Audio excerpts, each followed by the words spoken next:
motor's not on that bench anymore. It's over here now and ready to be put in the frame. Well, got the motor off the bench, got it over here, so it's time to put it in the frame. There's a few other things I got to do prior to that. Get all the electrical stuff screwed back onto it, because a lot of the lines off of the electrical lines off of the motor connect into like the key and the rectifier and things like that. So we'll get those all screwed back on. So I'm going to get that done today. It's raining, nothing else to do, and I'm kind of tired of looking at this thing, and I'm sure you guys are kind of tired of waiting to see it run, if it'll ever run. So we'll see how far we get with it today, and we'll move on from there.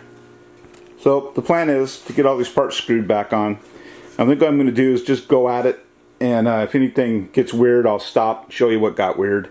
But in the meantime, just go for it, not keep bopping back and forth between this and the camera. We got to get the key back on, coil back on, rectifier back on, brake light switch back on. This battery's super toast, but we'll put the battery holder back on.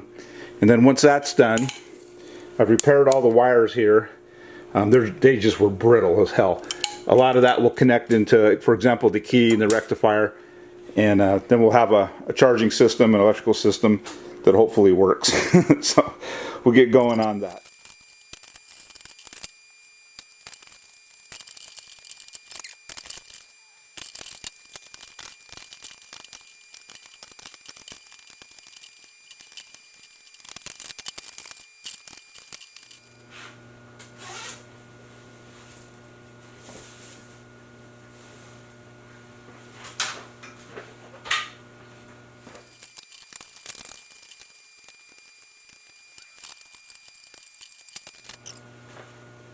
What a tremendous pain in the butt that was. Let me show you what that was all about. Okay, so all I had to do was put those two screws into the coil. But the problem was, this coil wire is like completely petrified. I need to cut that back because it's just completely jacked up. So we'll trim that back, and that goes up on the plug. We should be okay there. That's wires for the horn. But I wasn't I wasn't expecting that to be a struggle, but it was.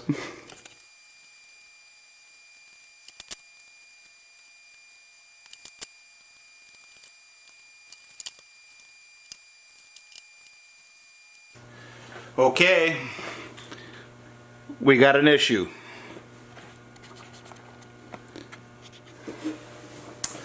So, we got some wires left over, which I guess shouldn't be a surprise. Red, I know, goes to the battery, but it really can't go to the battery because that's a male fitting and that's a female, so I got to figure that out. I think it goes in here, but I'm not sure.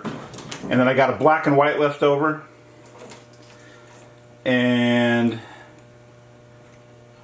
that one. So, fortunately, I have a wiring diagram, full schematic. So I'm going to kind of stare at this thing for a little bit, see what I can figure out, and then we'll, I don't know. I'm not too worried because that's why fuses were invented.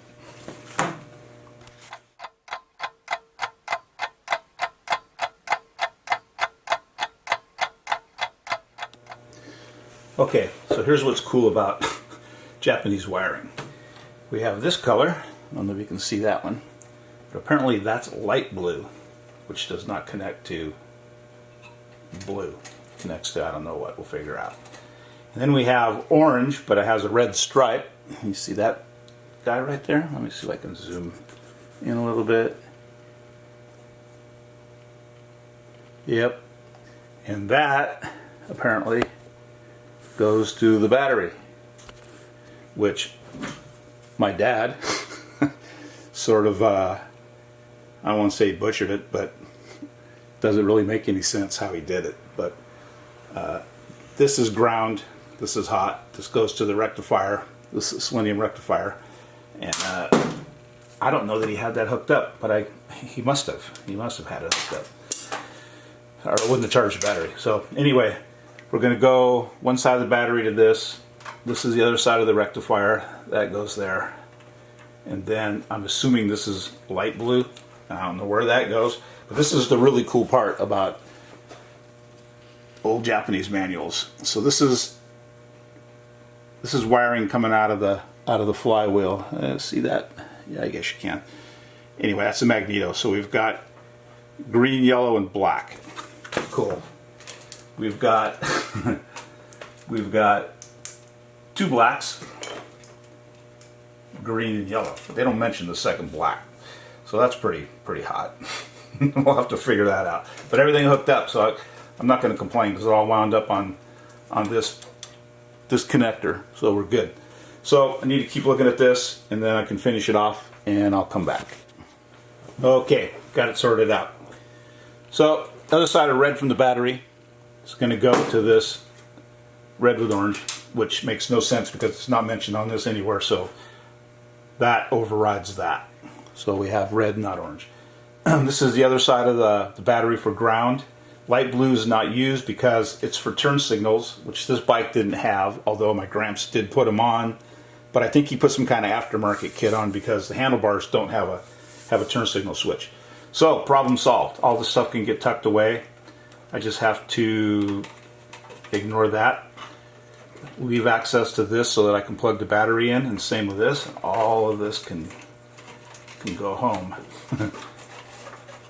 And then we can pop this on here because the battery sits on this little shelf inside the battery box.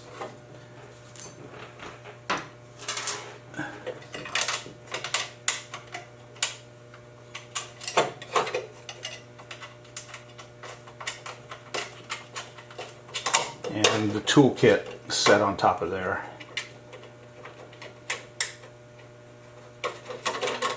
And the fuse snaps into there. There's the other screw. There it is. Oops, forgot to put these guys on.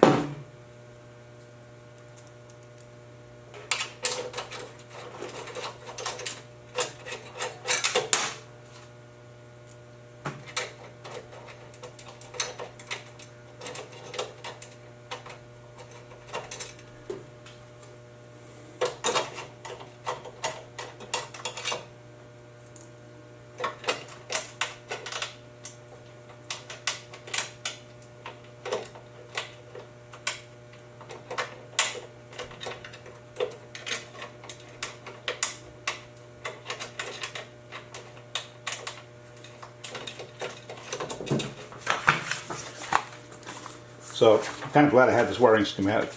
When I was a kid, and I do mean a kid, like 17, I worked at a Honda dealership, Honda motorcycle dealership. And I look at this schematic now, and it's really pretty simple. I mean, once you figure out where things are going and what they're doing, it's pretty simple. But when I was a kid, I was so afraid of these, it was insane. I just could never figure them out. But that worked, so all good there. All right, I'm going to finish buttoning that up, and then the next thing will be to put the motor in the frame.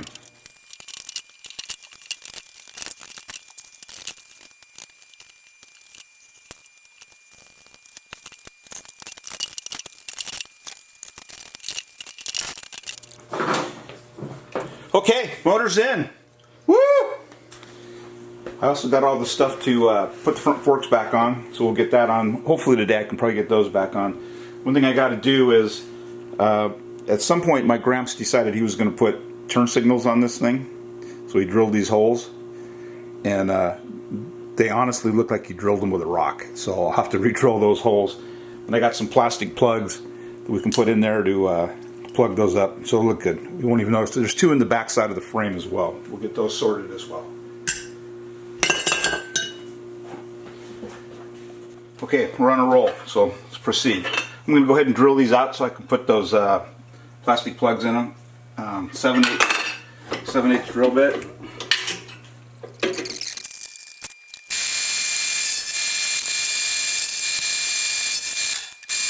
Okay, let's get the forks on.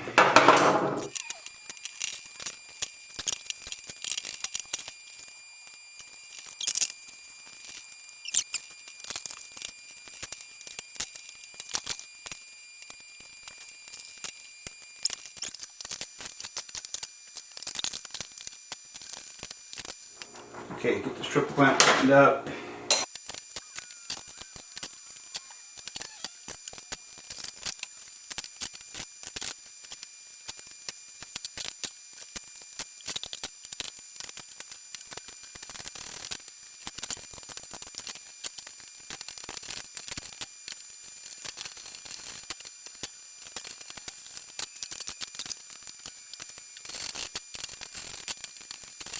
Okay, so here's what So here's what the struggle was with that.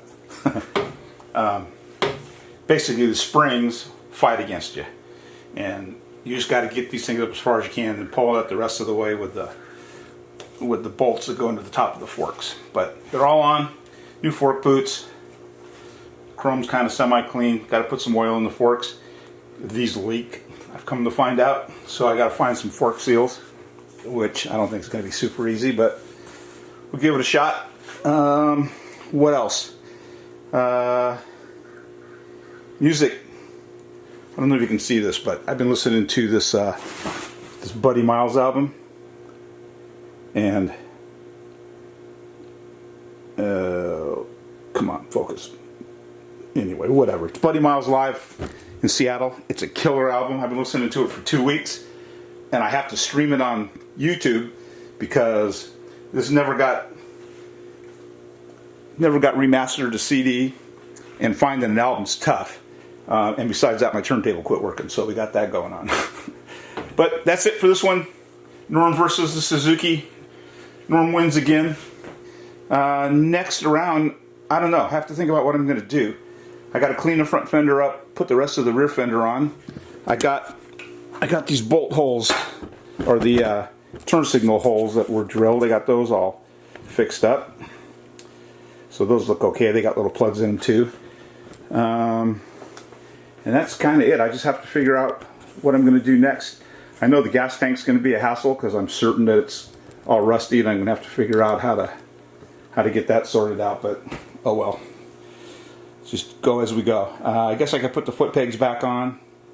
I may pull the tires off the rims and just put the wheels back on because I got to clean the rims up until I get some tires. So I need to order a battery, tires, tubes. I don't know what else. I'll put the handlebars back on too in the headlight. So that'll be next. That's it. Au revoir.